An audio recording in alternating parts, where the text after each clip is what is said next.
Hello students, this video is about a very important phenomena that happen around us in many ways, and that is called total internal reflection. So we are going to study about TIR or total internal reflection in this video.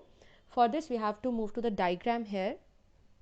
So whenever we have an object placed in a denser medium, as shown in the diagram, we have a combination of two media. One is rare and the other one is optically denser in comparison to that. For example, air and water. This is the interface. This line is showing the interface between the two media. And if we take the example of air and water, then we can say that this is the air water interface, or any other medium can also work, but their optical density should be different. There are two different media and object is placed in the denser medium. That's what we are studying. So whenever object is placed in a denser medium, there are many possibilities of light rays coming from that object. So if the light rays coming from the object are normal to this interface, means the light that is incident on the interface is along the normal, then it will pass in the same manner, means there will be no banding of light ray. They will follow the same path on which the rays are coming.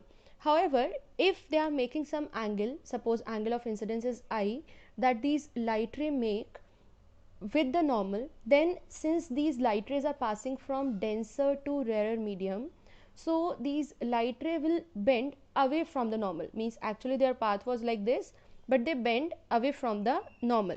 But if we increase the value of incident angle, means if the light rays are incident or at some more angle, then we get a certain angle at which this light ray go along the interface, or the angle of refraction becomes 90 degree for that angle of incidence. Means जैसे जैसे we are increasing the angle of incidence, angle of refraction will also increase, and we get a point where angle of incidence has a value such that for which we get angle of refraction is equal to 90 degree, and the ray will pass along the air water interface or along the interface between the two media.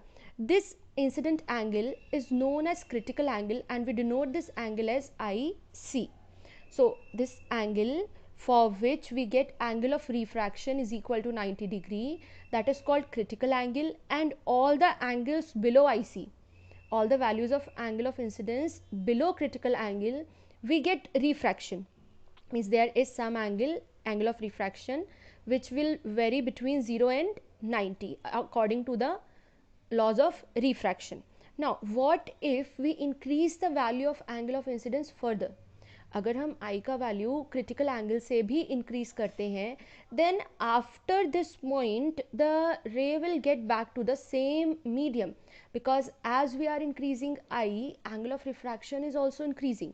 So if we increase the value of I, we get the rays bouncing back to the same medium. Now the process is of refraction, but the results that we are getting are of reflection. Okay, so this is a reflected ray, this is a totally reflected ray, and the reason is that although we were expecting refraction there, but the angle of incidence is such that, or the value of angle of incidence is greater than critical angle, so for that we get angle of refraction more than 90 degree, or here the significance of refraction ends and we start treating it like a reflection, because light rays are coming back to the same medium, and this phenomena is called total internal reflection. So when light rays passes from denser to rarer medium, or when object is placed in a denser medium, or we can say when light rays are passing from denser to rarer medium, then at the interface there is a certain angle more than critical angle, or there is a certain angle at which we get the rays totally reflected back to the same medium, then this phenomena is called total internal reflection. So we can explain this phenomena as, first, the ray that is coming normally to the interface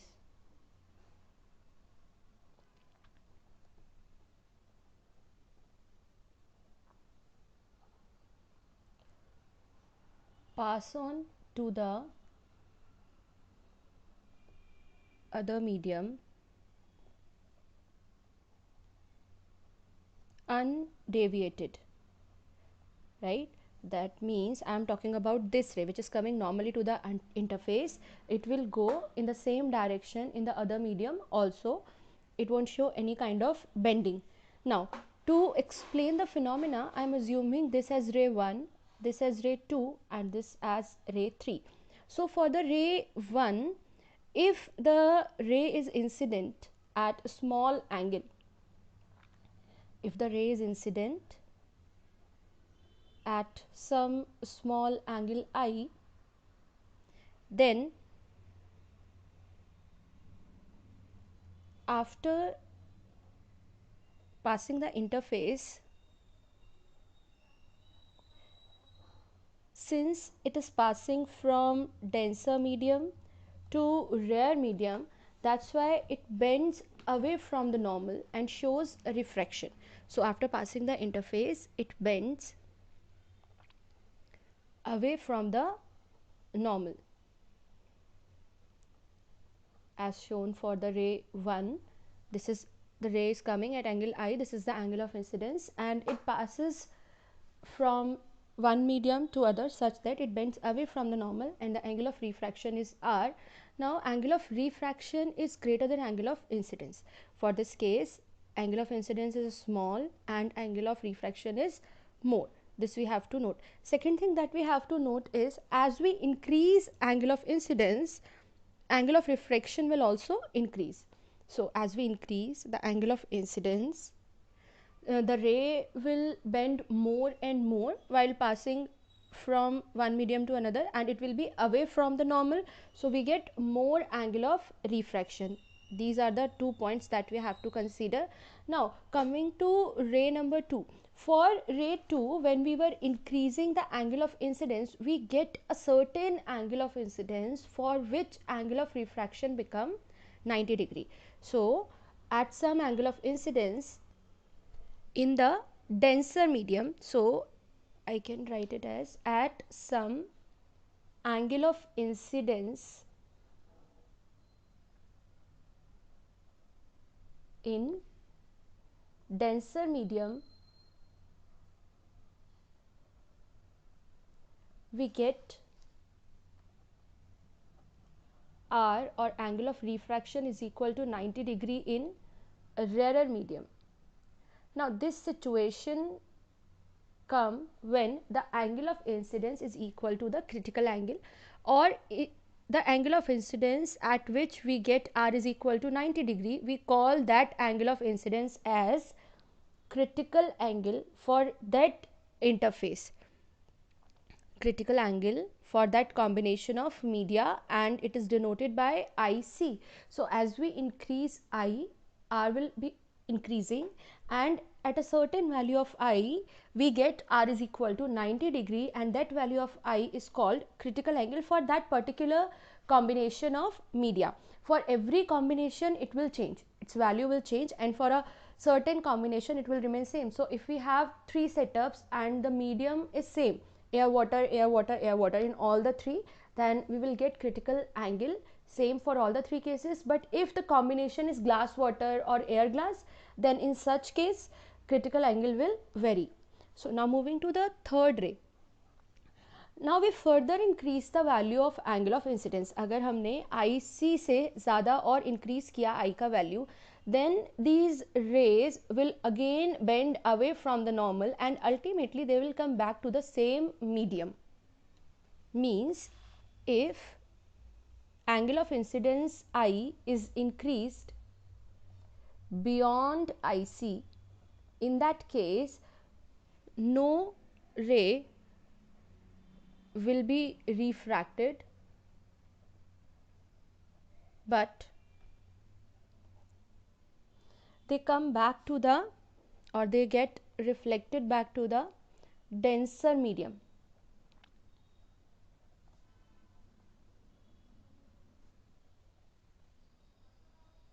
Right, so such situation in which rays are coming back to the denser medium with instead of undergoing refraction, that ray is called totally reflected ray, and the phenomena is called total internal reflection or TIR. So now we can define TIR as the phenomena in which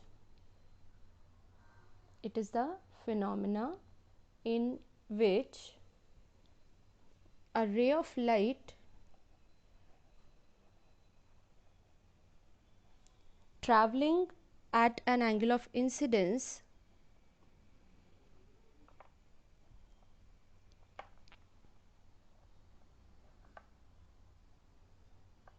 now that angle of incidence should be greater than critical angle. So traveling at an angle of incidence greater than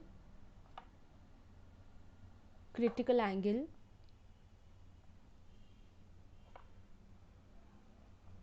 and it should be passing from denser to rarer medium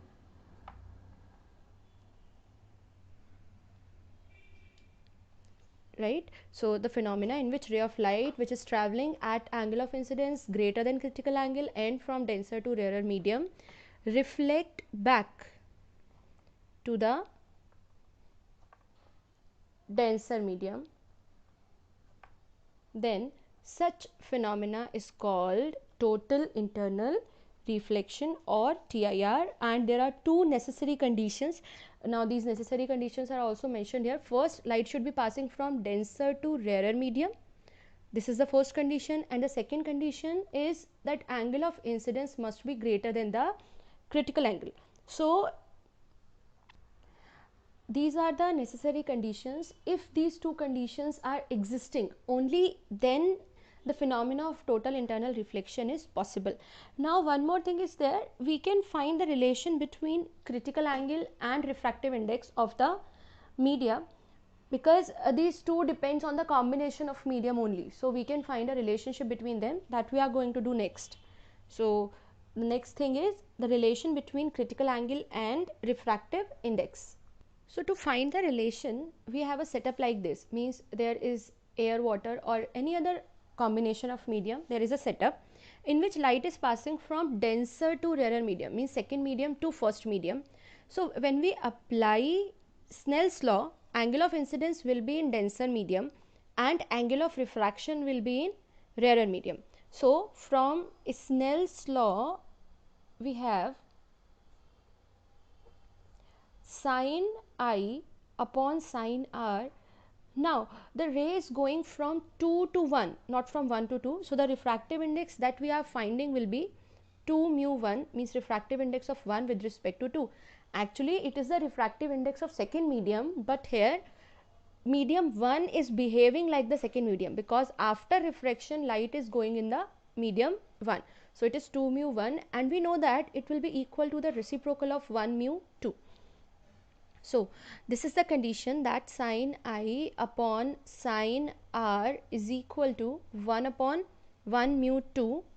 And if we see the condition of critical angle, we know that if I is equal to IC, means if the angle of incidence is equal to critical angle, then angle of refraction must be 90 degree.